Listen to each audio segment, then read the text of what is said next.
Today's episode of the Bill Simmons Podcast is brought to you by SeatGeek, our presenting sponsor and the only fan-friendly app for buying and selling sports and music tickets.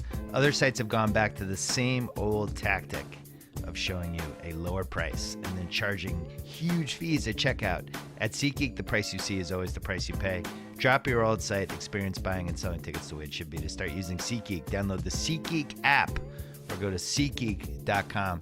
Today's episode is also brought to you by After the Thrones, our new post-game show on HBO Now that comes on after Game of the Thrones. Late Sunday night, midnight PT, Monday, 3 a.m. ET. You can check it out on HBO Now, and then it reruns the following night at around 1 o'clock a.m. on linear HBO. After the Thrones, hosted by Andy Greenwald and Chris Ryan, with special appearances from Mallory Rubin and Jason Concepcion. Check it out, After the Thrones. And we should also mention my new show, Any Given Wednesday, launching June 22nd, Wednesday, 10 p.m. It's happening. Any Given Wednesday, June 22nd. Let's go. Yeah. Clear enough for you? All right. Yeah. We're taping this on a Monday, and I don't know when it's running. Can you picture us rolling? Chris Sacca, the legendary angel investor. When did the term angel investor start? Can I ask you a question quick? Yeah. So that jam, do you play that at home alone sometimes? Kind of like do That's my you song. light That's the candles Tupac. next to the bath and just play that on loop? Do you know how hard it was to clear that song? It was probably one of my 3 greatest achievements. I love it. It definitely sets a vibe. Yeah. I'm glad we're finally doing this. Yeah, thanks We've for known having each me over other here. a little bit over the last couple years or so, but ever since basically when I got suspended on and I started thinking about starting my own thing, what that would look like, and I just kind of went into the abyss of the whole world. How do you start a business? What do people like? What do they invest in? And I became more and more fascinated by all of it. And you've been in that world basically, I would say, the last 10 years. I mean, when did you really start investing in stuff? I moved out to Silicon Valley during law school. I was ostensibly a law student. I just knew I never was going to be a lawyer, but that was basically the quickest way to get a seat at the table so that people in Silicon Valley would hear me out. And you felt like at that point the world was moving towards Silicon Valley and you just wanted to be involved? It really was. Everything, so I started going to university for math back when I was in junior high. I had a regular life, and then at night I would go up to the University of Buffalo and take math classes. I was obsessed with math and computers. I had a math burnout in like 11th grade. Stopped taking any of it. What's a math burnout? That's where like just head explode? Yeah, kind of. There was just number smoke coming out of my ears. It's like, I can't do this anymore. So I went to the School of Foreign Service at Georgetown, which is like the best academic program in the United States that doesn't have a math or science requirement. Did that, was living abroad in Spain when Netscape went public. And I remember reading about that in the International Herald Tribune and feeling FOMO. Like, oh man, this internet thing is really starting to happen at scale, and I am going to miss it. And so I got back to the United States and wanted to get involved. But as a kid who grew up without any money on the East Coast, without a big technical network around me, I didn't know many entrepreneurs. I was trying to figure out a way to get out West. You needed a few years of work experience in order to get to an MBA program. Yeah. And so what I realized, there was a back door. You could basically get a law degree, move out there. During your law studies, you could be in the mix. Doing work at Fenwick and West is where I ended up, working with the top shelf VCs, the top shelf companies out there in the first bubble. And so that's what I did. I kind of hacked the system by going to Georgetown Law School and then working my way into the Valley. How'd you end up at Google? I ended up at Google a strange way. So I mean, the short bio is I took my law school student loans and I started day trading them. I told the law school they hadn't shown up yet, and I cashed them and started day trading that money. And I made a ton of money on paper. Yeah. At my height, I was worth $12 million. And just from day trading? From day trading. Wow. Yeah. Well, I there was a little rule called Reg T that I kind of broke, where I would use that to buy. I would lever up. I would buy way more stock than I could actually afford, and then wait for the margin call. But ultimately, I made $12 million on paper, and was living out in just all over the place. But I was spending time with some guys in Park City, Utah, some buddies of mine who own a record store, sleeping on their couch, hanging out in the store, day trading, ski bumming, while ostensibly in law school. And then the market fell apart. So spring of 2000, I lost it all plus $4 million more in a matter of days. So that left me $4 million in the hole. It's 25 years old. I had nothing to show for it other than, a bunch of stories, basically. Yeah. And so I needed to take a job as a lawyer. So I made my way out. I worked at Fenwick during the day. And at night, I was just grinding, moonlighting, doing anything I could to generate cash to pay back all this debt. I was able to negotiate the debt down to $2.8 million from $4 million. And so I just worked it off. I was doing contracts on Elance. I was taking jobs off of Craigslist. I did a voiceover for a book once. The Craigslist thing sounds a little shady. Yeah, I mean, you have to use your body and a little bit of mild lubricant. I needed the money, but literally, I just did everything I could to try and crawl back out of the hole. Eventually, I started working with a bunch of startup companies. For some of them, I was their business development guy. For some of them, I was a lawyer. Some of them, I was their strategist, helping them raise money or name the product or design the consumer funnel. I was kind of faking it till you make it. If you came to me and asked me if I was good at something, I was like, yeah, sure. In fact, I had a business card once that said Chris Sacca, and I would go to these networking events and people were like, oh yeah, you sound like a smart kid. Things will work out for you. And I don't think they realized I was check to check. Like I was going to have to move back to Buffalo. Yeah. And can you imagine a worse fate than having to move back to Buffalo? Oof. And so I eventually was able to put something together. I basically created an entity called the Salinger Group. It sounded really erudite and fancy. It's a great title. It sounds mnemonic, right? Yeah. Like people, and so my then best friend, she's now my wife, Crystal, made me a really cool business card that said Salinger Group, and I was the principal, and I would hand it out to people, and they're like, oh yeah, I know you guys. You guys do good work. And my career started taking off. And it was all spoken bears? Yeah. I mean, I didn't even have an address on it because I lived in a hovel in Foster City, California. I had no phone number because I didn't have one. Yeah. It was all BS. But as a result, I was able to claw my way back in the game. I went to every networking meeting in Silicon Valley ever. So the Churchill Club, the World Internet Forum, the Chinese Software Professionals Association, the Indus Entrepreneurs, which are basically Indians, Pakistanis, Bangladeshis. And oftentimes they had like a $20 entrance fee to their networking events. So I would just sneak in through the kitchen because I speak Spanish and just glad hand. And before you know it, I just have this rule. If somebody makes eye contact, I've convinced myself they want to know you. And so I just go in for it. I just pressed flesh and made it work. And so eventually I had a stable of companies I was working for. And Google found me in one of those companies and pulled me in 2003. And then you were there for 4 or 5 years. I was there for exactly 4 years. Okay. I basically stayed till I vested. So right. An amazing, amazing place to work. I mean, we literally could feel a scale that had never been felt before on the planet. I mean, we had a globe where you could visualize in real time, a dot would flow out for every single search being conducted on the planet on our system at the time. And I mean, in the middle of the night, there'd be searches coming from the Gobi Desert. There'd be searches coming from the tip of Madagascar. You're just like, wow, we're building something at a scale that is just hard for humans to really process. What is like in 2005? What's the sense of the ceiling of Google at that point? By then we were public and we knew we were unstoppable. I mean, when I got there in 2003, I think I was like number 700 at the company, and yet it still felt like one of the smallest startups ever because they believe in radical sharing of information. So every meeting you take notes, and then those meetings can be seen by anybody else in the company. And there was just there was so much transparency and inclusion among employees there. Every Friday they did an all hands where they went over like the board of directors deck to a few thousand people, and we rarely had any leaks because they treated everybody like an owner of the company. Yeah. And so we knew we were working on something huge and important there. It felt incredibly special to me. When I left, I mean, I got to do all kinds of stuff. Like I was. Well, hold on, wait a second though, because there was a time with Google that everybody was like, yeah, this is great, this is really useful, but how the hell do you monetize it? Well, I love that. And when did that end? Yeah, but so that's the funny thing. I got there in 2003 and it was already making millions and millions of dollars and wildly profitable. And that was the big secret. They're like, don't let Microsoft know how much money we're making because they're asleep at the wheel. Right.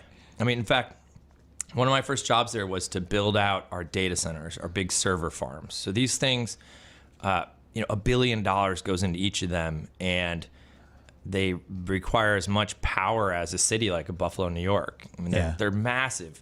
They only employ maybe a dozen or a couple dozen people, but they're just these massive buildings jammed packed of really hot computers that are constantly churning through search index information and Gmail and Blogger and all their other stuff. And so if you know the data center capacity a company has, you can infer from that how big they are. So one of the first things they did when I was at Google was send me around the country and ultimately the planet as the Salinger Group. Yeah. And buy up data center space. So people didn't know they were dealing with Google, but I had $1 billion budget. So I was just knocking on doors in Oregon. Actually, in Oregon, I had Department of Homeland Security called on me once because they're like, who is this guy driving around on a rental car? He's got a very suspicious looking beard. And he's going town to town asking all these questions about electrical power and fiber optics. Like, this guy's got to be Al Qaeda or something. Right. But, I was empowered in a way that no company ever empowers a young person like that. And they realized pretty early that all the data that they were bringing in could be used in 7,000 different business advantages. Yeah, I mean, one of the things they learned was the thing that you're looking for, they might not have even known ahead of time to go find for you. So if they cast the widest net possible and gathered as much information as possible, that dramatically increased the likelihood they would have great answers, and ultimately that they might find some synergy between their businesses. So one of the things that motivated the YouTube acquisition was YouTube just had all the video, right? Some of it was violative of rights, and they were very wary of bringing on any litigation as a result, but they'd started their Google Video enterprise, and people just weren't uploading to it at scale. And yet YouTube, even back then in like 2006, already had so much cool stuff in it. And so at Google's mission is this mission statement: organize all the world's information and make it universally accessible and useful. And that was something that wasn't just like stapled on the wall. We would talk about it every time we made a decision to do something there. But I had one of the best times ever. I mean, I got to start a group that's now called Access. So it's fiber and wireless and all the stuff that competes with the carriers and competes with the cable companies. Yeah. And so I got to be a rebel, but a rebel backed by billions of dollars. I got to go to this FCC Spectrum auction and play the biggest hand of poker that's ever been played. I mean, I got to bid the $4.7 billion price just to call bullshit on Verizon. Yeah. And where the hell else in the world do you get to do that? Those are amazing times. So when I left, I was starting to get a little big and political and provincial, department by department. You've worked in big companies recently. Yeah. So I left because I was really missing working in a startup environment and with startups.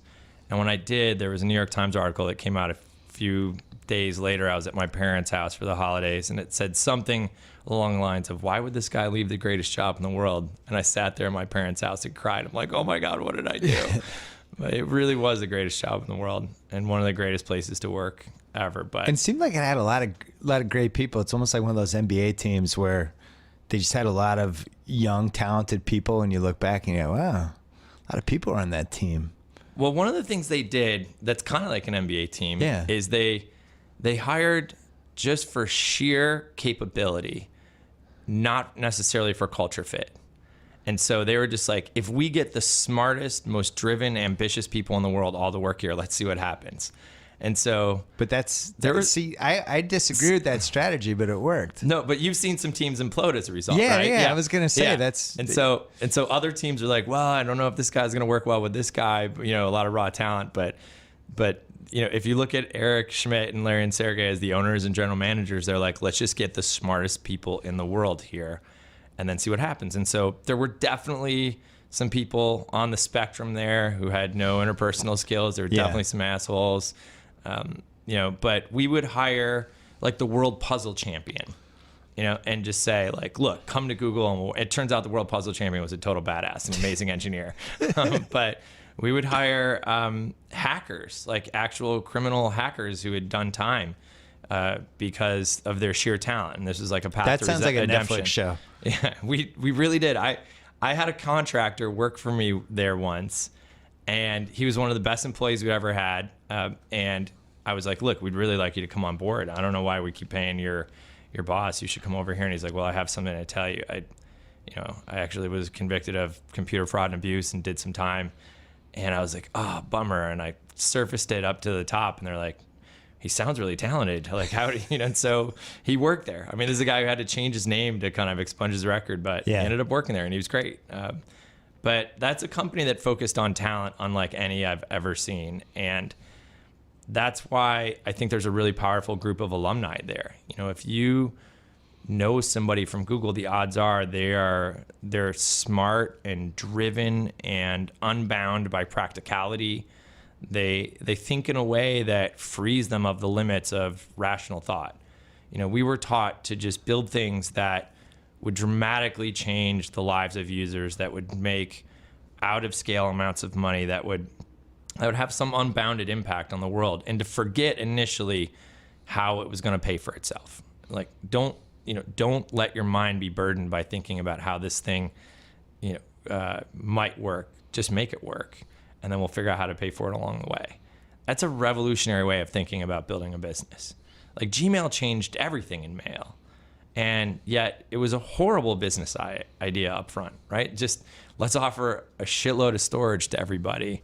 Let's change it from constantly having to delete your mail to just keeping it all. Let's keep all your mail there all the time. And I remember it was genius. They reached out to me, what was it, like 03, 04 when they came up with Gmail? 04, and they were like, hey, man, we're big fans in the office. We have this coming. Do you want to lock up some of your names for Gmail? And I'm like, I guess. Why I'm very happy with my AOL.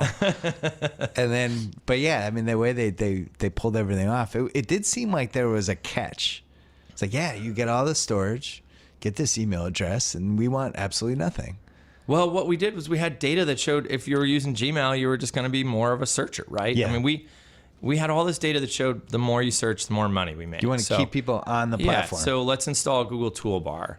And if you have a Google Toolbar, you're that much more likely to search. Just like if Amazon knows they got you on Prime, you're that much more likely to buy stuff. And so the more they can keep you within the Google family of products, the more likely it is you're going to go to the places that make them money. Being free was a great idea. Being free is an incredible... I'm not going to say Silicon Valley came up with the concept, but it has contributed to so much damn growth there. So back to your question about when people were like, how's Google ever going to make any money? I love that question. I love that question about Twitter. I spent the first couple of years as a Twitter investor trying to convince people that Twitter was going to be a business. And finally I was like, you know what? Fuck it. I'm not here to convince you anymore. Just give me your stock. Yeah. And I just started buying it all because I was like, if you That's can't a famous story. You went around and you bought up all the employee. Wait, explain it quickly. I mean, so just to complete the timeline, I left Google and started investing on my own. While I was at Google, I made 2 angel investments, as you said. So individual investments in startups. One was in a company called PhotoBucket that we sold to News Corp. That worked out well. And thankfully, because I'd written a credit card check as my angel investment there, I needed that money. Yeah. And the second was into Twitter. I was in the seed round at Twitter. Evan Williams, one of the co-founders, and a good friend of mine invited me into that. But I needed that $25,000 back someday. That was real money for me. As much as I worked at Google in the early days, I did not get Google rich. I left there worth just under $1 million, which in real life is rich, but not for angel investing. Not for you, what you wanted to do. Yeah, not for what I want to do. And so, most of the angel investors, are worth a couple $100 million, and they just kind of shotgun checks of 25 to 50 grand out and a little spray and pray, and hopefully one of them hits. But my investment in Twitter, I really needed to get that money back someday. And so I just started showing up to the company unannounced. Jack didn't even really like me. Jack Dorsey. The inventor, the now CEO again. I was too businessy for him because I wanted it to work. And so, and most of the time that was pretty atypical for you to just show up and be like, I have some stock, I want to be involved. Well, in the early days, it wasn't because I didn't have any other option. I left Google. I didn't have any source of income. I didn't have a ton of money in the bank. And I needed to the extent I thought possible, de-risk these things by having some impact, right? Yeah. One of my rules for investing then and now has been only invest in things where I think I personally can impact the outcome. So it has to be a pre-existing, like before I get involved, it has to be awesome. And then I think I can make it just that much more awesome by my involvement. So when you play blackjack, you sit on the third base seat because you can affect the hand the most. Because I can count. You can watch everyone's hand, and third base is the key seat, and you need to affect the outcomes. Yeah. No, you know what I do?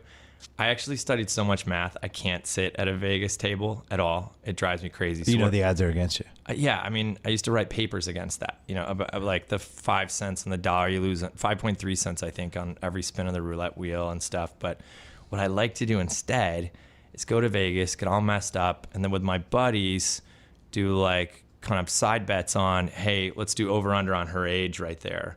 And then, you know, part of it is the guessing, and part of it is you have to get her to reveal her driver's license to validate the bet. Or I like to get two total strangers in a push-up contest against each other right on the floor of Caesars or something like that. There's just a dramatic thrill for that, and it's even money. And it allows you to take advantage of your friends who might be weaker-minded or, you know, but... This sounds like the greatest Snapchat feed ever. It could. You're just walking around forcing people to do push-ups against Dude, you're building a media empire. I like how you think. You're constantly looking for new sources of content. Yeah. You wire yourself. So wait, Twitter. Yeah. Well, people say Twitter can't make money, but I mean, Twitter was pulling together so much data that I remember an early meeting, 2009, Marissa Mayer, who was, she's CEO of Yahoo. At the time, she was still at Google. We gave her access to the fire hose. So we gave her a little chunk of Twitter data, and we said, go parse that and see what you think. And she came back and said, you know what's amazing? 62% of the URLs that are in like 3 days worth of Twitter data had never been seen by the Google crawler. So Google has this incredibly pervasive and comprehensive index where it's constantly out spidering and rolling up all the pages it can find on the web. And 62% of the links that we had in Twitter, they had never seen. So we knew right away it had this incredible corpus body of data. Plus it was real time in a way that the other sites weren't. And so we knew we were onto something great, and that it wouldn't be that hard to monetize both in a stream as well as on a search basis. And yet it was just the number one objection I would get when I would speak on behalf of Twitter or be on a panel. It's just, how is this thing ever going to make money? I'm just like, if it's not obvious to you right now, then maybe you should be in another line of work. But people are still asking that in April 2016. For a company that makes a couple $1 billion a year, I love it. It's fascinating. I mean, when I see the same, I'm not a Snapchat investor, but I see the same thing where people are like, will Snapchat be able to turn the attention of a few 100 million daily active users into money? The jury, it remains to be seen. You're like, come on, are you kidding me? Of course, they've got all this attention. Flipping that around, though, I mean, MySpace had a lot of users at one point. Yeah, but they hadn't turned on the monetization that we did. In fact, they farmed it out to us at Google. We were doing basically remnant AdSense ads, where we did like a $900 million 3-year guarantee with MySpace to just monetize that with some really poorly targeted AdSense ads. So there wasn't a native format. Like if you think about Twitter's advertising, those tweets, the advertising format itself is a tweet, right? That was a genius notion that Evan Williams came up with, is just the ad shouldn't be a banner and it shouldn't be some ad cast off to the side, but it should be the tweet. It should be the trend. It should be native and specific to that platform. And that's worked incredibly well for them. With Twitter, I've been frustrated by them the last few years. I know some people that work for Twitter, and we talk about it. I'd be asking some of these same questions. What I never understood with Twitter was why they were so afraid to innovate and take chances and grow the product. And their attitude from 2009 to like 2013 was basically, look, we're Twitter, we're doing great. We don't need this other stuff. That's how I felt as a user. We don't need to do this because people are already using us, and people in all these countries are tweeting, and we're affecting elections, so we're fine. And now it seems like they're like, oh shit, we need to do stuff. Yeah, I mean, look, nobody's more frustrated than I am. I know, you're the most famously frustrated person. Yeah, I mean, just Twitter. For the sake of reference, by the time of the IPO, I own around 18% of the stock. I mean, I was the largest. My kind of group of funds We're the largest shareholder in the company. And so there's literally no one who's as frustrated as I am by what I see too as just stagnant growth. One of the things that I think happened, and a theme you've come across in your own career and you've seen in other people's careers, is that this was a company that was previously run by the founders. And in 2010, one of the co-founders, Evan Williams, who was CEO, was pushed out in favor of the COO, who was a business guy. And for a long time, basically the next 3 to 4 years, maybe 5 years, there was no real product person at Twitter. There was no one who lives and breathes and thinks differently about product. Instead, it was a company where we had an incredibly successful head of revenue in Adam Bain. He's amazing, and he was innovating a little bit on revenue product. But we didn't really have, at the very top of the company, a core consumer product person driving innovation there. And we see this sometimes in companies that are no longer run by the founder. You don't necessarily have the moral conviction to go ahead and change everything up. I mean, one of the things I admire about Snapchat is that they're innovating before they have to. They keep making changes on the platform, even though everyone likes the thing they've got today. And one of the reasons they can do that is because Evan can just wave his hand and say, make it so. Zuck does something really similar. Zuck's even been successful just buying companies by waving his hand, just saying, the Oculus guys are doing something surreal over there. They should just be working here. The Instagram guys are beating us at our own game, with image sharing. They should just be working here. And I think Twitter didn't have that for the longest time. At the leadership level, they didn't have anyone with the presence and the gravitas of a founder, an inventor. And so they couldn't do anything bold. It was being managed more like by consultants in a way. The board didn't have great leadership, and so the company went sideways for a while. Isn't that the story of how so many big, powerful companies, no matter what genre you're talking about, that's the biggest issue, right? When people try to basically protect the lead versus, to use football is a good metaphor for a lot of different things. But in football, sometimes when you're just handing the ball off 3 times and punting, it's a bad idea. And sometimes you actually have to do a little play action, things like that. And I think like places like Rolling Stone, Sports Illustrated, I think ESPN has been in this place this decade where they're trying to hold the lead and say they're trying to fix SportsCenter for 6-7 years because that was their meal ticket, instead of saying, wait a second, SportsCenter actually is becoming increasingly irrelevant every year. Instead of trying to fix it, we should be trying to figure out what the next SportsCenter is, and putting, basically ESPN's a tech company and they don't realize it yet. Yeah. They're still thinking like a TV network. It's like, you guys are actually a tech company now. They don't appreciate that. So go back to Google. On your point, one of the most pivotal moments in the history of Google was buying YouTube, because it was the first public acknowledgement in the history of that company that somebody outside of Google was doing something that we had tried way better than we were. Yeah. Right. And there's an amazing document that's internal there, like a post-mortem of why did Google Video fail? And there was just a lot of conceit in the product that we internally, I mean, you hire that many smart people and there's just hubris there. There's like, hey, we can do no wrong. We were forcing people to download a piece of software called VLC rather than just use Flash. Flash is a proprietary standard, but we were like, hey, we're better than that. We use something called open source. But it just wasn't working. We were pre-screening all content for copyright. Turns out at that time, a lot of copyright holders wanted their stuff on YouTube because it was generating buzz and views and that kind of stuff. And so as a result, when Google finally said, look, this YouTube stuff is better than anything we could make, it really cracked open a wave of acquisitions there and an attitude across Silicon Valley that I think has empowered some of the greatest companies to continue evolving, to just say not everything amazing is necessarily going to get built in-house organically. We might not be able to step outside ourselves and see our own assumptions. I mean, yeah. ESPN had that with the ESPN phone. Yeah. Remember that? They made their own phone. Had to be the plan. They created this whole division. And really, they should have just done a deal with a phone company that had all the existing infrastructure and just figured out a way to add ESPN scores to it, and they would have won and not spent any of the money. They would have crushed it, right? It's funny. There, a guy you're working with now, Evan Williams over at Medium. Yeah.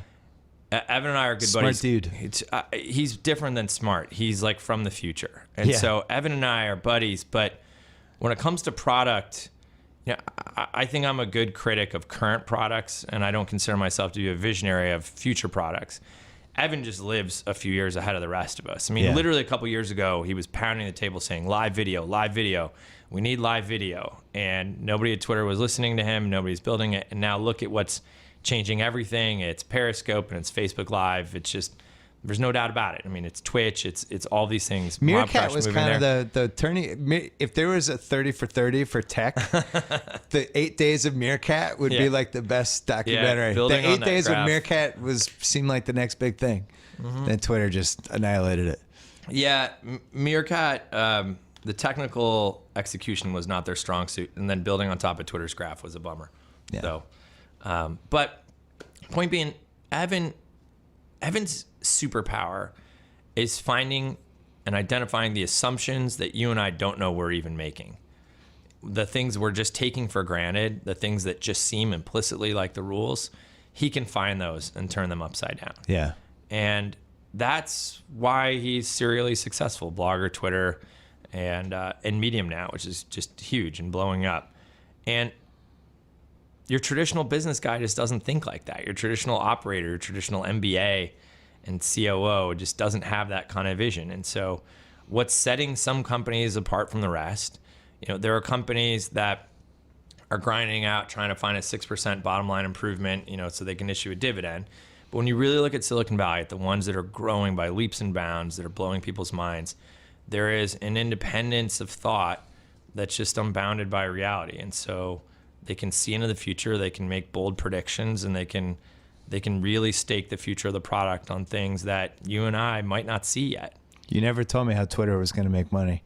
I mean, Twitter, like literally, that's the funny thing. Twitter has a user problem, definitely not a money problem. Yeah. So, I mean, it's, in fact, they report earnings tomorrow. By the time people will hear this, they will have reported earnings. Most of Wall Street expects their monetization per user to have gone up, and then the jury's out on whether they're going to have more users or not. Probably a mild increase, but they have figured out how to monetize the attention you spend there. They just haven't evolved the way you engage with those tweets to make more and more people go there. I mean, it's frustrating to hear people say Twitter may never go mainstream, and you're like, okay, so 67 million Americans use it a month. That's more than watch all the major sports leagues combined. But it could be more. And compared to Facebook, it looks like a small network. I always say I'm buying blank stock, like I'm buying Marcus Smart stock, like talking about athletes' teams. I'm not literally buying Twitter stock, but I wouldn't rule out Twitter yet. Well, I know you're way too close to this conversation, but the database they have and how important it is in weird little circles of people's lives, I don't see how that fades away. There's nowhere to move to from Twitter. Yeah, they've got something to interest everyone in there. That's the crazy thing, and that's so frustrating. You bang your head against the wall. You're just like, everything sports is in there. Everything politics is in there. Everything news is in there. Every hobby you could ever think of, every environmental issue, every celebrity thing, it's all in there. They just do a horrible job of surfacing that to you, right? So there's the serendipitous feed, which some of us have adapted our mind to. Like, all right, let's spin the arbitrary wheel of interestingness and see what comes up when I refresh this. And that's kind of a fun, distracting mode. But there's only so many brains that want to engage that way. Other people want to compartmentalize the way they've learned from newspapers and television. People want programming. They want curation. They want best of. And the mute button was 3 years too late. I think I was calling for that in like 2011 because when you unfollow somebody, they know. That's political. And you need, you need some way to unfollow somebody without actually unfollowing them. Yeah. I have a lot of muted people in my life. There's a tool called Twitter Counter that it's unaffiliated with Twitter, but you can go there, plug in your account, and then you can see who's unfollowed you, like ranked by how many followers they have. And so you can see the power follows and unfollows over time. I'm sure I get unfollowed a lot during moments like Patriots playoff games or the Celtics game on Sunday. I mean, I think Tom Brady's a felon, and so that hurts my feelings. Actually, if I say that on your show, that's going to get quoted somewhere, right? So, I mean, I don't know if anyone's you're actually a Buffalo proven fan. felon. No, Yeah. it's you sports hate Tom Brady. I I sports hate Tom Brady. You don't actually hate Tom I've Brady. met him once in real life. He seems like a really nice guy, like devoted very husband, nice guy. nice parent. Great guy. But just him You and Belichick would have are loved just him if he was on the filthy. Bills. No, they're filthy. They're filthy combatants. So that said, sorry, I knew this was going to come up today. I love it. It had to come up. Wow, we've won a lot of Super Bowls. That's painful. I know. Have you seen the Four Falls of Buffalo yet? I was still at ESPN when we were talking about that idea. It's tough. I thought it was too long. I watched There's it. only so much pain you can relive with the Buffalo Bills. I watched it once alone, and then I watched it once with my mom and dad, and my wife walked in and we were all crying, and she's like, "What is this? Like, why do you keep replaying it?" I'm just openly weeping. Those were tough years. You saw Twitter. You were super early on Twitter, and you were super early on Uber. What did those two super early opinions have in common? Yeah, so Uber was something started by my buddy Garrett Camp, originally just with his own car. I mean, he had a car and a driver, and he built an app so that the rest of us could try it and use it. And we were having jam sessions, is what Travis Kalanick, now the CEO, he was an advisor to the company and a co-founder back in the early days. We were having jam sessions about what it could be and what it would look like. And can you explain what a jam session is to people? oh yeah, because we've been to some jam sessions together. Well, hold on. You got to explain it because somebody's listening to that and they don't know what that means. Yeah. A jam session is a free form, usually free form. They can be mildly moderated, but free form discussion on there's no real agenda. They can be on the future of technology, on policy, on who's running for president, on which companies are going down, that kind of thing. But so you'll just be like, I'm going to invite these 12 people. They're going to come over. We're going to have dinner, and then we're going to shoot the shit for 3 hours about where's TV going next year. Yeah. So I remember there was a jam session back at South by Southwest Interactive, 2006. It was in Gary Vaynerchuk's hotel room. I don't know if you come across Gary V in your travels, but it was Gary, myself, Travis Kalanick, Garrett Camp. I think Dave Morin was there, Michael Galpert. Owen Brainerd was there. He's now money manager to everyone in Silicon Valley. And the guy who runs my venture fund day to day, Matt Mazzio, that's where I met him, was in that jam session. And we stayed up till the sun came up yelling at each other about companies and making bold predictions about what was going to work and what was going to fail. And everybody comes with their own biases, and it's like busting balls and shouting over top of one each other, but learning from each other and kind of building a bond that way. And so this is one of the ways that products get built in the early days, is you sit in a room and yell at each other and test each other's assumptions and think wildly and make bold predictions. I mean, Travis spent a lot of time at our house, the Uber CEO now, spent a lot of time at our house up in Truckee, California, where I live a lot of the year. And he's legendary for being able to spend 8 hours in a hot tub. In fact, he can spend so much time in a hot tub. We put a whiteboard near our hot tub so that he could write down things he was thinking about while he was pacing around in our hot tub. But we would talk for hours and hours and hours about what Uber could be. I mean, in the earliest days of that company, we were talking about its global reach. We were talking about how Uber wasn't just about moving people around. It was about moving any atoms in the world around, anything, that we would have more information about how the world moved than any company before in history had ever had. And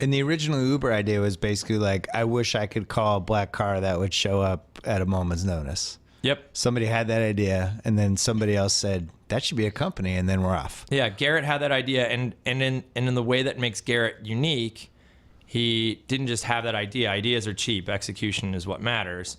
Garrett started coding it up and hired a guy named Oscar Salazar, who was the first coder at Uber, to start building it. And he started letting friends use it and monkeying around with it, and thus Uber was born. And they had to get the name. It was originally called Uber Cab. Yeah. Do you know where the name Uber came from? I didn't they had to buy it from somebody, right? I remember Yeah, I reading did that about this deal. once. I did that deal. It was pretty somebody fun. good, somebody big, right? Somebody here in LA. Yeah. So it was Universal Records. Wow. So I think this story has been told. I'm probably breaking an NDA telling it, but yeah, we found out. So Uber Cab I mean, this is after the company had raised some money, it was a real thing. I mean, I was just going to say, back to those jam sessions. In the early days, this thing hadn't even been incorporated yet, hadn't raised any money. You know, one of the things that a lot of these Silicon Valley companies have in common is that the guys who go on to becoming the investors are helping way before they've actually gotten money in the company. They're part of that initial thought process. They're part of trying to build it out and test the assumptions and think about hiring the next couple of people and getting the first few years. It's a way of investing without actually investing, because you want to make sure when you do invest, you've already kind of helped shape it a tiny bit. Yeah. I mean, an investor is a collaborator. If I were going to invest in your company, you're basically, we always use this parlance like these investors gave us money, but it's not a magnanimous thing, right? Yeah. I'm looking for a return, but you're also, as the entrepreneur, you're saying, I have to believe that in exchange for letting these guys buy some of my stock, my remaining stock is going to be worth more as a result. That these guys aren't just bringing money, but they're bringing enough other value, enough help, whether it's with strategy or hiring or whatever it is, that my remaining stock is going to be worth more. And so a lot of us, our model is to just dive in and be helpful early on, and then we'll talk about how to invest later. But that's evolved over the last 10 years. I mean, initially the VC people were a little more, I don't know, cold.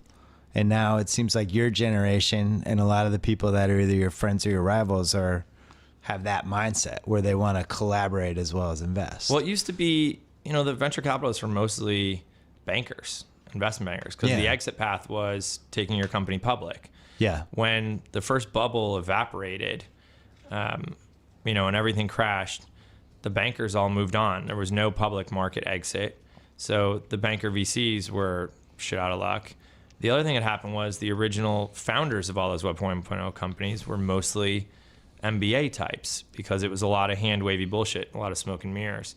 They left town too. And so what was left was the Y Combinator resurgence, the actual engineers being empowered to run their companies, the makers being empowered. Open source comes along. Now you don't need millions of dollars to start your company. You can start it on a few $1,000s, that kind of thing. And so there was a democratization there that I think empowered a different type of founder and a different type of investor. And, as Garrett was a testament to, you could just hack together an app and get something like Uber started. And the big thing with Uber was just they were worried about the taxi cab unions, whether people would want to get in a car with somebody that was sent to them on an app. I mean, there was kind of a public fear. It was almost like in the 1999, 2000, 2001 range when everyone was so terrified to buy anything online. Remember that? Sure. That's like, interesting. if I put my credit card on there, what's good? They'll know everything. Yeah. So that's interesting because we had, our initial vision was, look, this is a lot safer than a cab. A cab is such an anonymized transaction for both the driver and the passenger. I mean, there's so many assaults and so many robberies in both directions there that it's a really unsafe transaction. Whereas, especially in Vegas, it's you want enough money and you're just never seen again. They drive to the desert. Yeah. Whereas with Uber, there's total knowledge about who's on either end of that transaction, and so it's frustrating sometimes when assaults by Uber drivers get published, because it sucks that happens.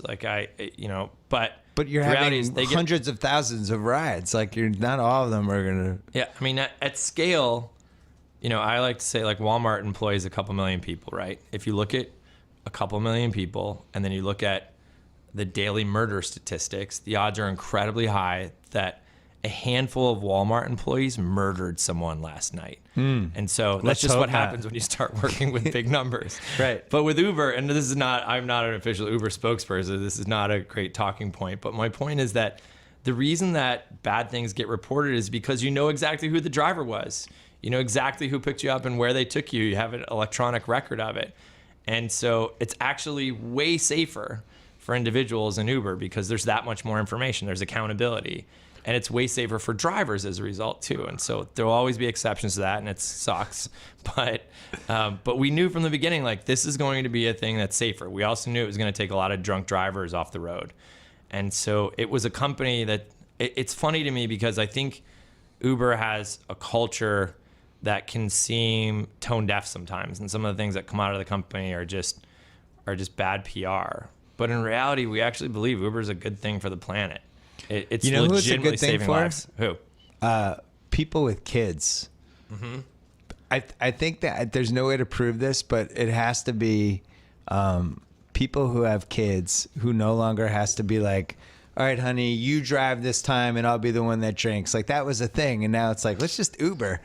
I think my theory is that people with kids are just getting bombed at a record rate now because they don't have to worry about driving. Well, people, There's going to be a lot of mistake kids. This next Yeah. generation is going to be a lot of mistake third kids. I thought you guys were done. A lot of people put their kids in an Uber because they know whether they're going to make it somewhere or not. I have a buddy in San Francisco who used to put his kids in Uber to go to school up in That makes me Sausalito. nervous. It could, and there's Uber for kids specifically. There's a few of those that have started and stuff like that. But I mean, my kids will likely, by the time they're of driving age, they'll never get driver's license. We'll have autonomous cars. So you think that's going to happen? I mean, do you have a Tesla? Have you ever ridden in one of those? Teslas are amazing. They are amazing. Have you taken your hands off the wheel? I couldn't. Because it's scary, right? I just say I couldn't do it. It's scary, but it's so much safer. They just released some data yesterday that show that it is way safer. And they have so many accidents that have been avoided, even just with that driving assist that they have, My wife than got if you were one. driving personally. I told Kimmel about the hands-free thing. He's like, this is unbelievable. So people are masturbating and like all They around totally the country are. as they They totally drive. are. I was like, yeah, this is a new wrinkle for highways. It's, Highway masturbation. I mean, have you seen the Google like they call it the gondola because there's no wheel in it. You're just kind of sitting there and you have nothing you can do. But I don't. What, They work. I'm too They're old because I'm so fascinating. scared of all this stuff. they're scary, but This they're is the most absolutely evil science fascinating. fiction movie nobody's made yet. Is when somebody just hacks in and takes over They the could be self-driving hackable. cars. That is a real concern. Yeah. They could very much be hackable. But these things are fascinating. I mean, it's so much safer. Humans are horrible machine operators, This is true. and particularly 16-year-old humans. Well, particularly the last 5 years, now that everybody looks at their phone as they're driving, They're there's so got to be bad. so many more accidents than usual from that. Robots are just a lot better at this. Nobody Yeah. wants to admit it, but they're a lot better. Yeah. And so So you think in the next 10 years?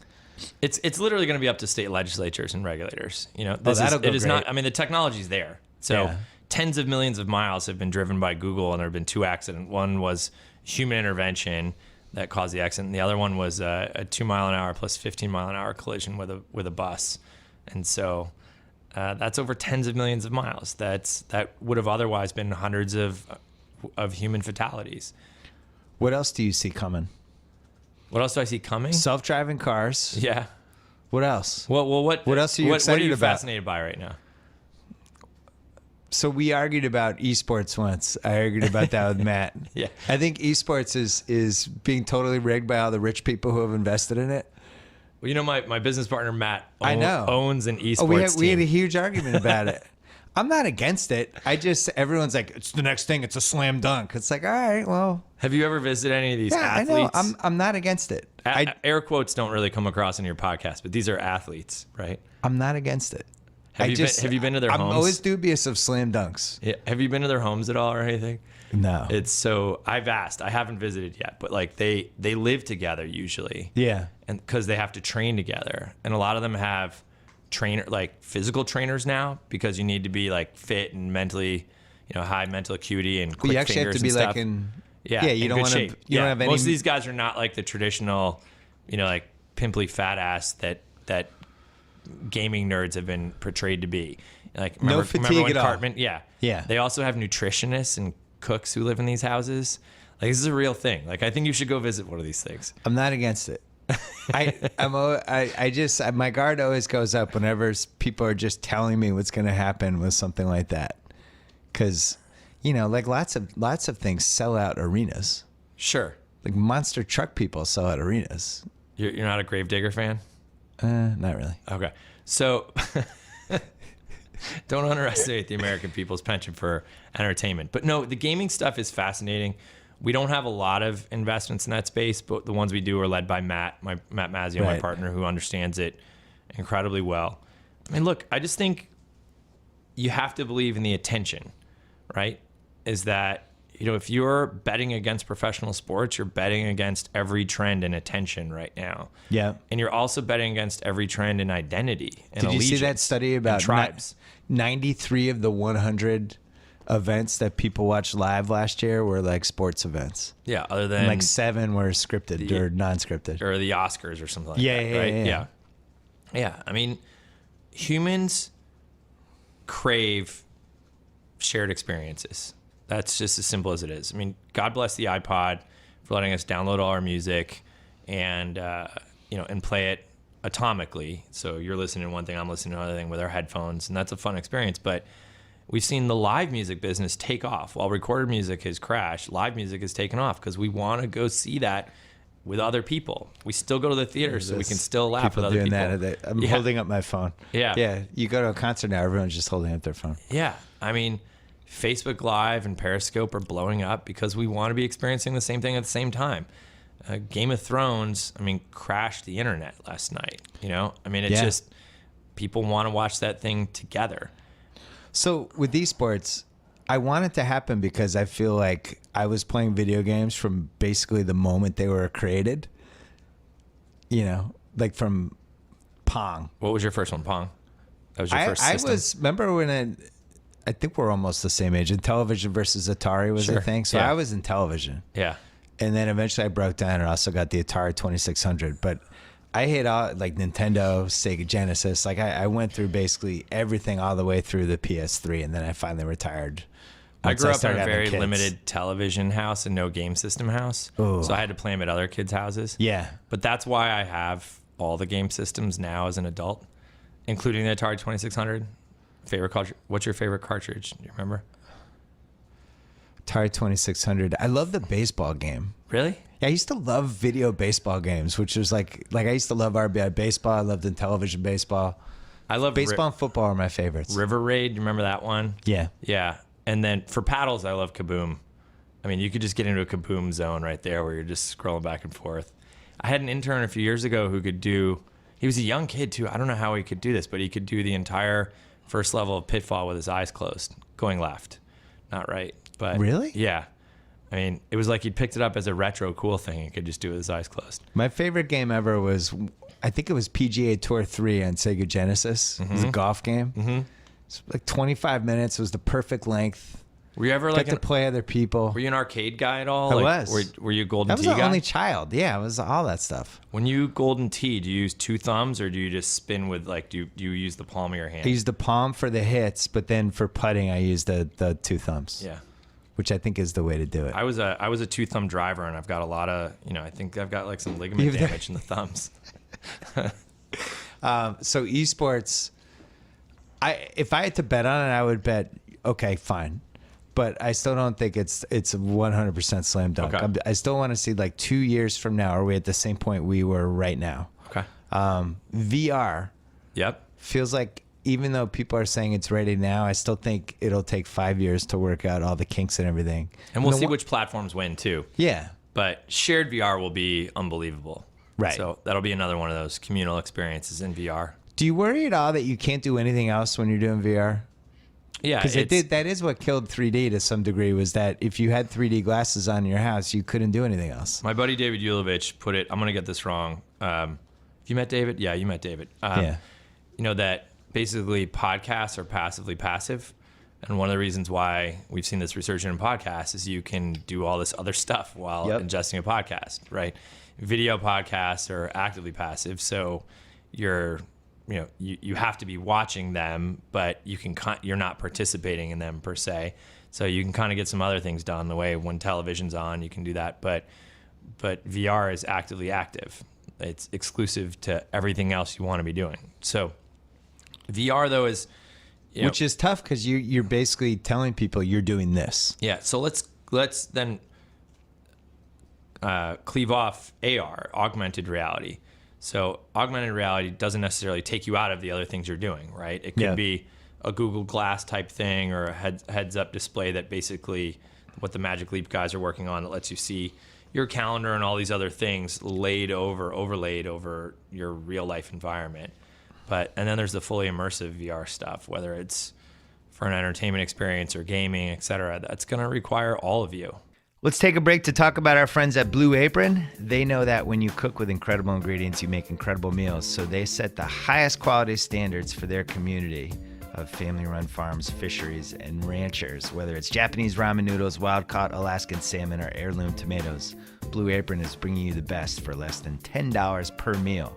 They deliver seasonal recipes along with pre-portioned ingredients to make delicious home-cooked meals. Right now in April, you can get meals like crispy cod and cabbage slaw tacos with pepita, pineapple, and avocado salsa. You can also get pan-seared pork chops with 2 cheese, mashed potatoes, and sauteed spinach. I'm getting hungry. Check out this week's menu and get your 2 meals free with free shipping by going to blueapron.com/BS. You will love how good it feels and tastes to create incredible home-cooked meals with Blue Apron. So don't wait. I might force my wife to do this because she's letting me down lately with dinners. Anyway, that's blueapron.com/BS. Blue Apron, a better way to cook. And since we're here, let's talk about audible.com. Do you love books, but you find that you never have time to read them? That's my wife, by the way. My wife keeps popping into these things. She listens to Audible in the car when she's driving with our kids because it's probably better than Howard Stern. Anyway, Audible has the perfect solution. Get audiobooks. Listen to those books you've been meaning to read while on the go at the gym, during your commute, like my wife.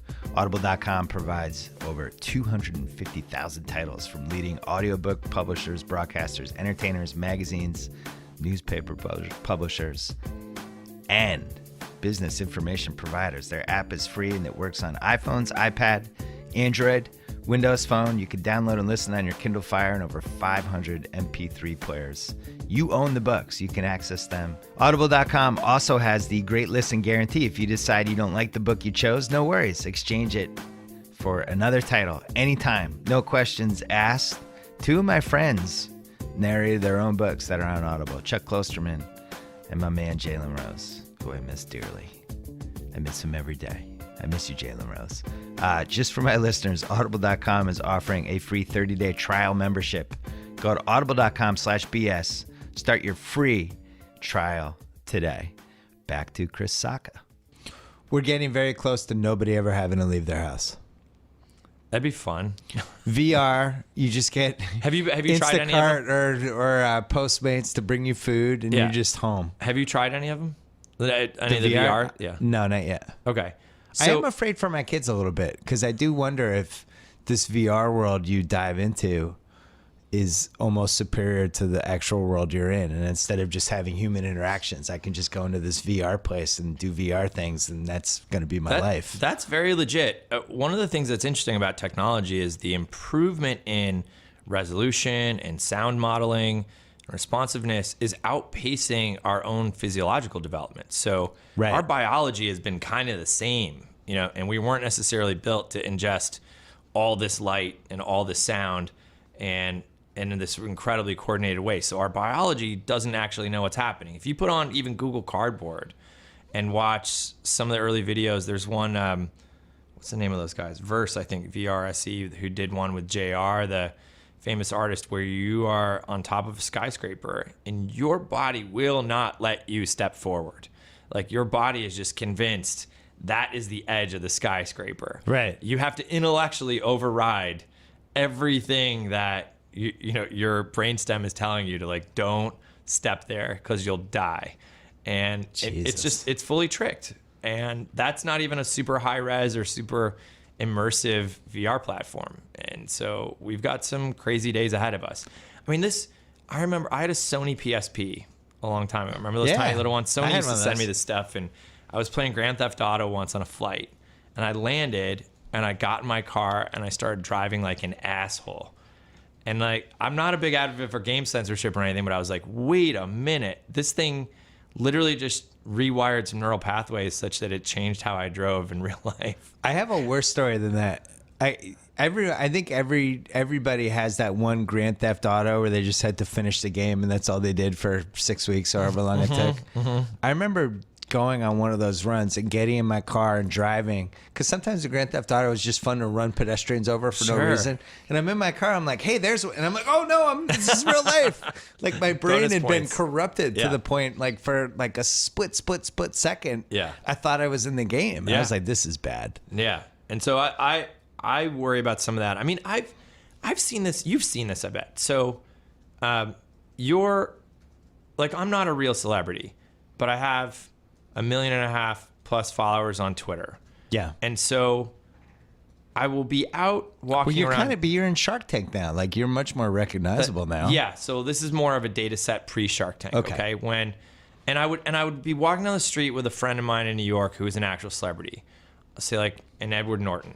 So we're walking side by side, and I watch the difference between how people interact with us.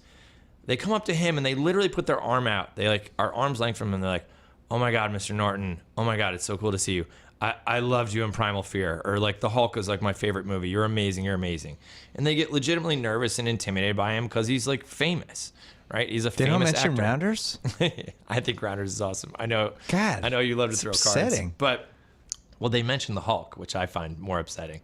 So That's deeply upsetting. but people will come up to me, it's fewer people who know me than Edward Norton, but they know me from my tweets, and they have their brain is convinced we have a connection because they hear from me 6 to 8 times a day, and they see pictures of my wife and my kids, and where I hang out and stuff like that. And so as a result, they don't put out their arm and stay arm's length. They actually come in for the hug, and their first statement won't be like, "Oh, dude, I'm such a huge fan."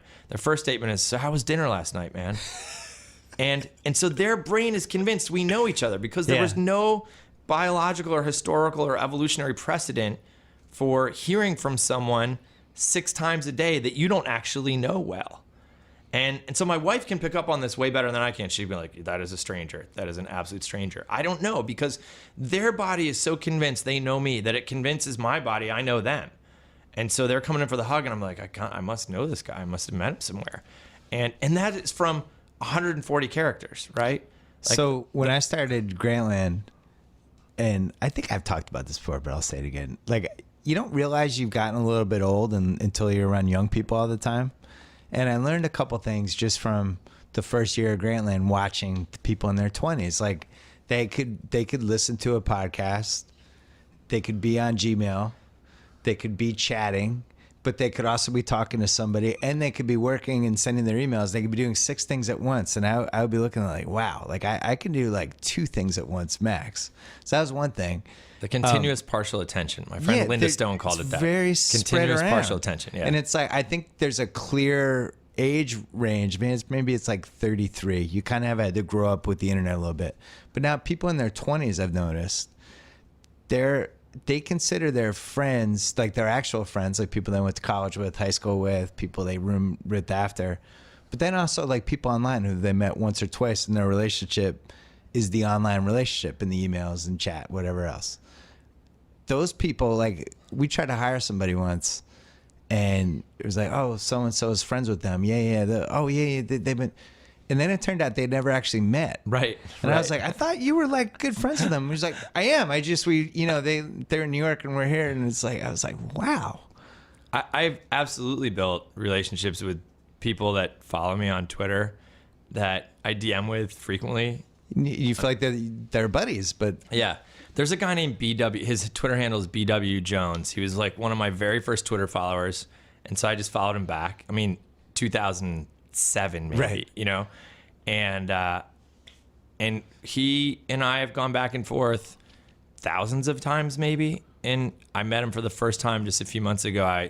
He happened to be in LA. I happened to be speaking. I was like, come by. He took some pictures. I shook hands with him for the very first time after like 7, I guess it's 9 years now. Yeah. Right? Like, that was totally amazing. But there are people like, if I find something interesting, I'll engage. Do you know this guy, Brian Koppelman, does the show Billions? yeah.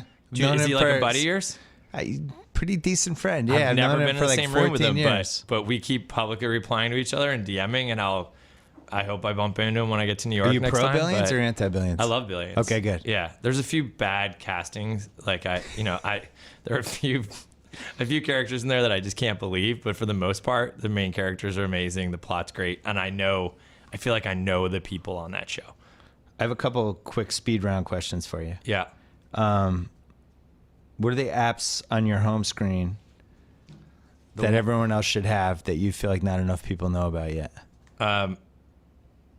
Let's see. Well, Slack. Do you guys use Slack? Love Slack. Okay. Slack changes everything. The Ringer is very, very, very, very, very Slack friendly. Yeah. So we're Slack investors. I should probably disclose that, but big Slack investors. Do you use Nuzzle at all? Yes. Yeah. And use EZEL. So I feel like Nuzzle is about 6 months where it's going to be, but I still really like it. It's excellent, especially if you haven't been able to go on Twitter for 12 hours, but you kind of want to have a feel for what happened. Nuzzle, basically, for people listening, it is an app that takes every story that somebody suggested on your Twitter feed and just organizes those stories so you don't see the tweets, and it's really useful. I love, what else? I have Periscope here, which I love. Rex hasn't publicly launched. It will. What's that one? Really soon. REX, Rex. So Rex is good name. A way to basically post and collect all of your favorite things. And so you basically post things that I'll show you, like that, reflect you and kind of. So I published this album, Home Again. This book, Evicted, I've been reading. It's amazing. This book, Just Mercy. Love that Judd Apatow show was great. And so I put these things up, and then people will individually interact with that. And what you can do is, if you see somebody else's thing you like, you save it to your vault, it's called. So in my vault, if I'm like sitting down to Spotify and I'm like, I wonder what kind of music I want to listen to, these are all the albums I've vaulted off there to explore new stuff. Or if I get to Netflix, that sounds like a very positive app. It's an amazing app. People it's like. Just good. It's good energy all over it. Look, these are all the movies to watch on Netflix. So how you're always just somebody's gonna create Bizarro Rex or just things I hate. Yeah, here's 16 television shows. Look, there's Horace and Pete. I know you know something about that. Yeah. It is a privilege to be sharing the same couch as Louis C.K. It still smells like him a little bit, doesn't it? A little bit. Yeah. Little. So it still has that Horace and Pete bar smell. Yeah. All right. Rex. What was your next one? Yeah. Snapchat. Of course. That's on my home screen. People say Snapchat and Uber are going to be the new companies of this decade. You agree with that? Uber already is. It's a $60+ billion company we got right 4 now. years left in the decade. I'm saying it's 2020 and we look back. Yeah, Uber's success And is they're clearly the inevitable. favorites. Okay. Yeah, Snapchat's amazing. I think they are innovating incredibly quickly. They understand a diverse set of audiences. They've shown they can be good partners to content companies. They have enough attention. They'll have no problem monetizing it. I'm bullish on Snapchat, and I'm not an investor. In fact, not only am I not an investor, but those guys came to me after a talk I gave in LA once and said, "We really admire your work. We want you involved in the company." And I was like, "The dick pics thing, how?" Clear, they hadn't been doing stories yet, which I think completely transformed that company. But my bad. I went home and told I went back to the office and told my younger partner, Matt, who's like 10 years younger than I am, and he's like, "You said no to Snapchat? What?" And like freaking out. But by the time we went back to fix it, it was broken. So was that your biggest misfire? I misfire all the time. I told the Airbnb guys that what they were doing was unsafe and somebody was going to get raped and murdered, in a shared house. I told the Dropbox guys that Google was going to crush them, Google Drive, because we'd already been using it at Google at the time. I've got a bunch of these. Dropbox to me is kind of lurking, because it does seem like we're heading to. The Sony thing was really interesting to me, because I think it put the fear of God into everybody who owns things. Yeah. It put the fear of God into people who run things or own things that they could be next. And so I think guarding information and personal stuff has become more and more and more and more important, and Dropbox is just good at stuff. So Shark Tank's a Sony show. Yeah. And the people I communicate with there still don't use their Sony email addresses. We communicate through Gmail. My very first day of visiting the Sony studio to negotiate that deal was the day after it all happened. Oof. They didn't have phone service. The thing was shut down. I have a question for you. Did you go through any of the leaked data? It's a big ethical question. I have a complicated answer to that. No. But I did think about it, and I did want to. And I read some of the stories about it, but it just felt wrong. I'm like a big karma guy. Yeah. And to me, that felt like bad karma to be like, all right, none of this, I should have no access to this stuff, so I'm going to throw myself into it and read everything. You didn't even go and look for your own name? No. I searched. I believe it. Like now this, I wish I had done that. See, I felt like that would have been cool to do that. So this is going to make me a bad person, but I looked for two things. I looked for my own name, yeah. which wasn't in there, which is good. I don't know if I expected it to be, but I was just curious. It's a win. And then I actually used it. I was negotiating my like per episode price on Shark Tank, and I used it to find out what the other sharks made. That was in there. That's And just so smart. there was some back and forth about Cuban's price in there, and Cuban's a buddy and a rival, and I like to bust his balls, and I didn't want him to be making a bunch more money than I was. So that was great data to have. Couple more speed round things. You had fairly high profile clashes with CEOs of Twitter and with Uber. Coincidence, or is that part of just who you are and you want to be involved and you have opinions? Yeah, so I don't have a boss, and so there's no filter on me. You sound like me. Yeah, I'm very, yeah. I mean, there was a legendary guy who just passed away in Silicon Valley. Did you hear about Coach Campbell? Yeah, So, I saw the tweets. And former football coach who went on to be like Larry and Sergey's personal coach, Eric Schmidt, CEO of Google. Steve Jobs, he was on the board of Apple. He was the chairman of Intuit. I mean, one of the most widely respected kind of personal coaches in the history of Silicon Valley. And while I wasn't a senior executive at Google, he took me under his wing there as one of his projects. And when I went to leave the company, I had offers to go join hedge funds and other venture funds and stuff. And I said, Coach, what should I do? And he said, go on your own because you suck at having a boss. And I was like, you're right. Like, it has just been in my DNA from the beginning. Like, I always pissed off my teachers and my principals. I always had hearings about whether I was going to be able to stay in school. I've been a mess my whole life in terms of authority. By the way, I have a 2-year-old who is exactly like me right now. Yeah, so usually that's how the guy gets you back. Yeah. But so, and I'm glad I went my own way. I would have never made it in a bigger partnership. But I am not going to bite my tongue if I think something's fucked. I just can't. And that means... That's why I'm sitting here right now instead of in the Grantland offices. I'm well aware. But I mean, that means like when Edward Snowden does something that I think is heroic and patriotic, I will speak out against it, even though that burns some ties with a lot of people at the White House. I'm very close to this White House and this president, and I did a lot of work for them, but I'm not going to and that's why I'm not an ambassador. I'm just not going to read from anybody else's script. Right. And so, and I can be a real pain in the ass to work with because I just don't butter anything up. Kids haven't mellowed you out at all? I mean, I love my kids. Sometimes people have kids and they reassess things. It didn't happen for me, unfortunately. Well, no, it does. I mean, I spend all my time with my kids. Like I fly home specifically to climb into bed with those kids at night and stuff. So they're 4.5, 2.5, and 7 months. So my life revolves around them. But you had the third one, the mistake Uber kid. Yeah, exactly. But if anything, they have hardened my resolve to just be authentic and candid. Yeah. That, I will only do deals that I want to be proud to tell my kids I did. And I only want to say the things I'm willing to stand by. I will just not, one of the conditions, and we're going to talk about Shark Tank at some point, but one of the reasons I'm on that show, one of the reasons I love that show is because it's the most authentic show on television. They don't tell us to say anything. They don't make us do any deals. It is completely unscripted and spontaneous. If you see a fight break out between the sharks, that's real and authentic. If you see a pitch go sideways, that's real.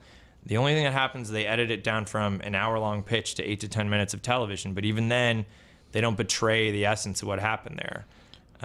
Because most of the questions are boring. So the pitches are an hour? They're about an hour, yeah. Okay. I mean, we get to ask way more questions there than I do at a new product demo day in Silicon Valley. But it's an amazing show because I just get to say exactly what's on my mind and be as candid as I want, which is not something you get to do in most shows on television. In fact, the episode that's coming up this Friday, Cuban and I go at it, which we normally do in private, but we go at it on the show. And I think he drops an S-bomb at some point. I was like, are you leaving it in? And last I heard, they're leaving it in the show. So it's awesome. So how many shows do you do with him a year? Last year, or in this season, I did 4 episodes. I was originally slated to do 1 or 2, but we had a really good time and a lot of chemistry, so I came back. I'm going to have to mail you a couple like Dallas Maverick Cuban insults that if it gets heated, you'd be like, well, that's why you thought the Dan Pierre contract was a good idea. No, I literally, who was the guy they lost? Like, right? Which guy? Because we tape in like June and September. Oh, DeAndre Jordan. Yes. Yeah. So I dropped that literally right before cameras rolled. And I'm like, I'm sorry, too soon? And it always blows up. Like you can see he and I fight on Twitter. That's how I ended up on the show. But Cuban loves it though. I mean, it's not like a mean-spirited thing with him. He just likes dropping the gloves. We're homies. We love it. But one of the reasons we've gone at it a couple of times. It was always good-natured. He's a good guy. Yeah. But it's fun. I get to make fun of him. See, like you get to make fun of him for sports stuff. I get to make fun of him for bad investments too. Right. He's had a few. His political stops and starts. By the way, can I make a prediction for your audience? I think he's going to be president of the United States. Mark Cuban, I think, will be president of the United States. In the next, but 2000, let's just look at it. 2024? I think Hillary Clinton wins this election and probably holds on for 2 terms. And then I think it's an open field, and I think Mark Cuban runs as a very moderate Republican and wins. So think about it. Donald Trump, one of the things I've learned that's just been wild about my own personal journey and watching Cuban and watching Trump is that the minute you're labeled a billionaire in this country, everyone takes everything you say as Bible. It's just you can do no wrong. Like they just think, well, that guy's smart. He made a bunch of money. He must be a genius. And it's completely untrue, obviously. You know a lot of billionaires who are wrong about a lot of things. Like I love Mark Cuban, but I think he happens to be wrong more than he's right. And that's why we become good friends. But you listen to people who support Donald Trump and you see they just eat at the trough of his bullshit, but they think it's just all inherently true because look, the guy's a billionaire. He made these businesses. The United States is a country. It should be run like a business. So let's hire a really successful businessman to do it. And I think Cuban has all of that. Like watch the engagement he has on Twitter and you'll see people just take what he says as gospel completely. So he's like a benevolent Trump. That's exactly right. I think he's not an idiot and he actually does care and he does read and he is convincible on some things. Well, he was a great sports owner. I got to say, when he came in, people only owned a team one kind of way. And if it was kind of the egomaniac sports owner, always went the Steinbrenner type of way. And Cuban bought the team and was like, well, why do you do it this way? Well, why do we do it this way? Well, why don't we have nicer locker rooms? Well, why isn't our plane awesome? Well, why don't we hire more stat guys? And he just kept asking questions and it became a real competitive advantage for them. And then people ended up just emulating him. I think America loves that guy. I think he's not an idiot. People take him at his word because he's a billionaire. I think he's got crossover appeal. He's the American dream. I'm putting it right out there right now that Mark Cuban will be president of the United States. And he can use the Stairmaster while he's giving interviews, which I've always been impressed by. Have you had interactions with Kobe or no? Because Kobe wants to be Walt Disney. Yeah, I have actually. So a few years ago, Kobe reached out to me through somebody and said he wanted to meet me. And that was weird because I grew up in Buffalo, so I don't really care about the NBA. Yeah. Because they took your team. Yeah. I mean, I grew up caring about football and hockey. Yeah. Which is why you and I see each other at Kings games. Yeah. But I just couldn't care less about the NBA. I'm sorry to lose all the audience I haven't already lost to you. But so Kobe reaches out and I was like, do I take the meeting? And my partner, Matt, who grew up in LA, is like, what are you talking about? Like, it's the Pope is asking for a meeting here. You got to take this meeting. So literally on the way to the meeting. Joe's excited. He's an LA fan. Are you a super fan? Yeah, Joe. He doesn't know where the story's going, but he's all happy. Look at him. Do you have any tattoos? Do you have any no, Kobe related? Not that bad. Okay. Not that bad. So we're in an Uber on the way down. We were meeting in Laguna, and I'm literally looking at his Wikipedia page to be like, yeah, you're studying up. I mean, I remembered the 81-point game. Yeah. Like, I knew he grew up in Italy for a while. I knew he didn't go to college. I knew a few things about this guy. But so we sit down. And we were at a bar, and this is while he was still rehabbing his ankle or his Achilles. And first of all, one of the creepiest things I've ever seen ever. Like I've seen now some certain kinds of fan interactions, but a guy walked up, this burly guy, and he handed Kobe this. He like reached past the bodyguard and handed him this really fruity drink with umbrellas and stuff, and just said, "Hey Kobe, I just want to say this for you, man. I'm a big fan. There's no roofies in it or nothing. It's all good." Oh yeah, and I was definitely just want to drink that. Oh my god, that was like the creepiest handoff I've ever seen of a beverage. But so Kobe sat down and just said, "Look, I'm really interested in startup stuff. I'm really interested in investing. I'm really interested in being an entrepreneur."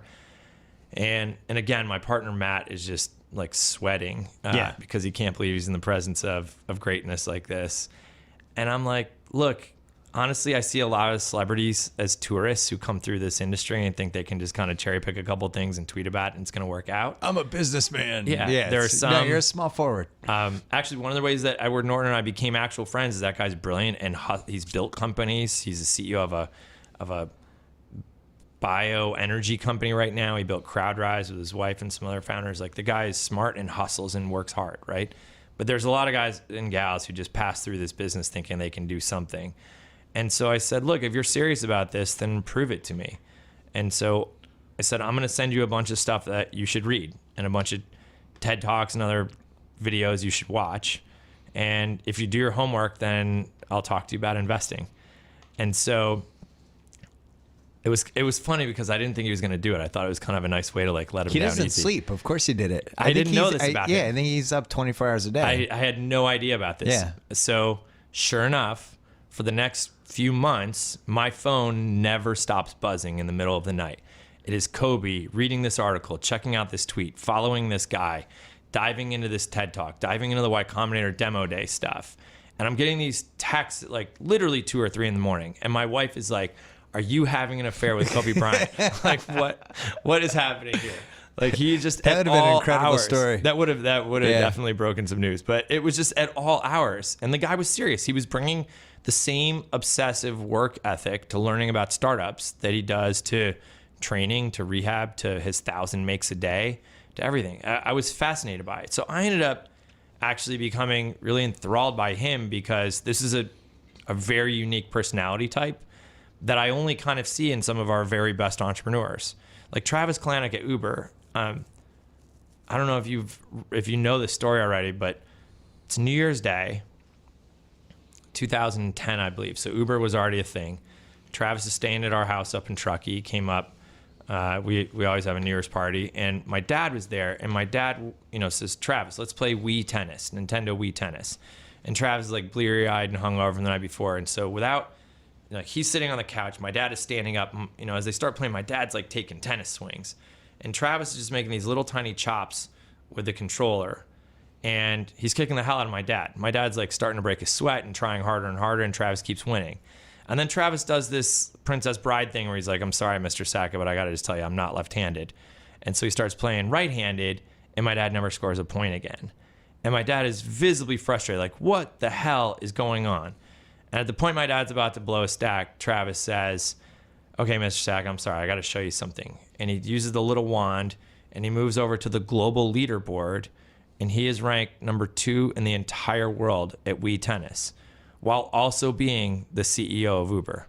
True story. Like, he is one of the most obsessive and competitive people in the history of anything. And I saw that in Kobe. And so I ended up saying, "Hey, Kobe, why don't you, now that he's done all his homework," I'm like, "Come up to Silicon Valley. I want to show you some companies." So I took him to big companies like Twitter, which were a blast. And, all the management team got together and fell over themselves to be in the room with him.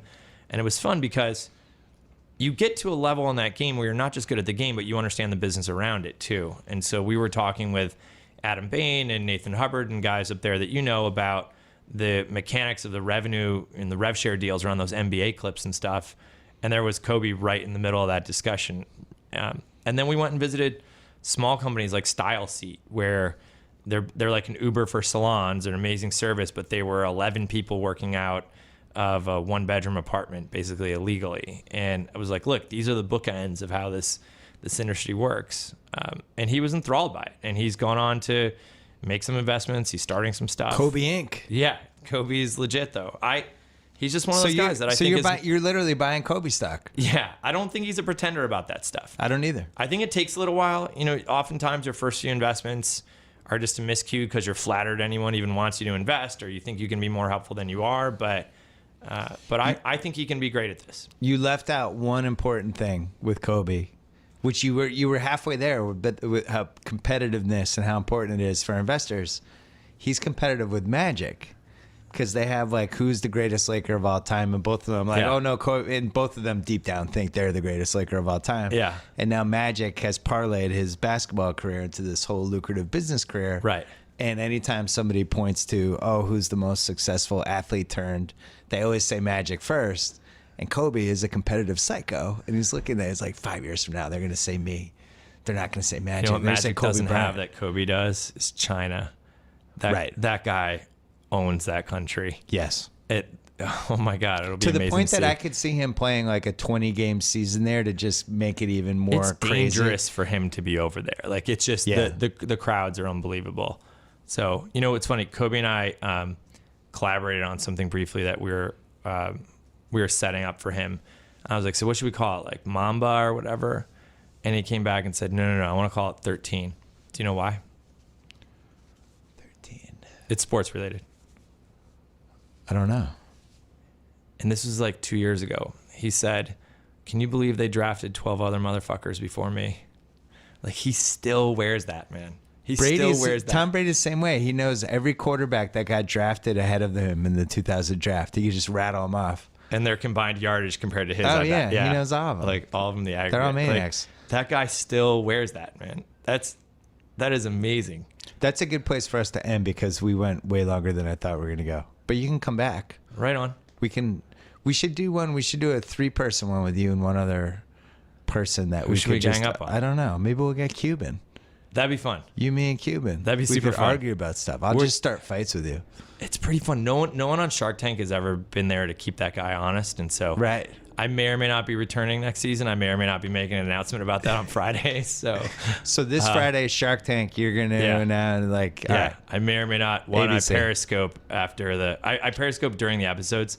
That makes Disney ABC a little bit nervous sometimes that I'm actually like live broadcasting TV and talking over it. See, we'll save that for next time because I really want to know what's going to happen with all this Facebook Live stuff where like I went to the Triple G fight on Saturday. If I just Facebook Lived it, Yeah. nobody would have had to have HBO and they could have watched it from where my seat was. How is that legal?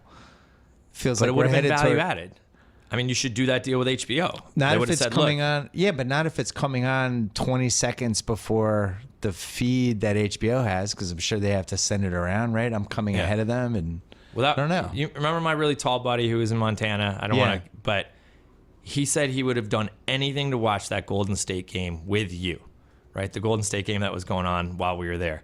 He's like, I would do anything to sit down and watch that game with Bill Simmons. Just for the for the basketball that's gossip. value added. Yeah, just like, but just you periscoping your, Mystery Science Theater 3000 or whatever, but as a value added service, man, people would pay for that. That's probably where I'm guessing that's where broadcast rights are going, where you just get to pick your own announcers. Everyone hates whatever announcers they're stuck with the exception of like 5 people. But if I could watch you shoot the shit and have a couple other buddies there busting balls, so this is what. Yeah, I'd the end up East getting Coast sued. feed of Shark Tank, I like live tweeted, I play ball with everybody else. The West Coast feed, by then we're kind of Director's toasted. cut, yeah. I basically put it up on a projector and I periscope me and my buddies talking over the episode. And thousands of people every Friday love the hell out of it. It's just fun. I just bust balls and make fun. Yeah. Periscope, best product that not enough people use. Yeah. Well, I again, like Periscope. It's just for whatever reason, Facebook Live, they figured out how to just make it more accessible. you're not going to hear any argument from me. I know. All right. What's Thanks for your having me here, man. Twitter handle? I'm Sacca on Twitter, S-A-C-C-A, but I'm C Sacca on Snapchat. Some other Sacca got there Oh, first. man. So The I'm mystery C-S-A-C-C on This on was fun. Snapchat. Thank you. Yeah, Thanks man. for Thanks for coming having me here. around. Appreciate it. Right on. Thanks to Chris Sacca for a great podcast. Just a heads up, we are launching The Ringer's NFL show and The Ringer's NBA show tomorrow, which is Friday. I'm going to be hosting the first Ringer's NBA show, so look forward to that. Guests to be determined, but you can sign up for those feeds as soon as we have those up, and you have more podcasts from the Ringer Podcast Network. Thanks to Blue Apron for sponsoring today's BS podcast. Check out this week's menu at Blue Apron and get your 2 meals free with free shipping by going to blueapron.com/BS. You will love how good it feels and tastes to to create incredible home-cooked meals with Blue Apron, so don't wait. That's blueapron.com/BS. Thanks as well to Audible.com. They have over 250,000 titles from all kinds of publishers that you can choose from, and they also have the great listen guarantee. If you decide you don't like the book you chose, no worries. Exchange it for another title anytime, no questions asked. Just for my listeners, Audible.com offering a free 30-day trial membership. Go to Audible.com/BS today to start your free trial, and you can get Jalen Rose's book, Chuck Klosterman's book, lots of good books on there. Also, don't forget to subscribe to The Ringer's newsletter at theringer.com. Don't forget to check out our new podcast that we're launching this weekend, the NFL show and the NBA show, both with The Ringer. And don't forget about After the Thrones on HBO now, Sunday night, late, a couple hours after the Pacific airing of Game of Thrones. Enjoy the rest of the week. Anytime y'all want to see me again, rewind this track right here, close your eyes, and picture me rolling.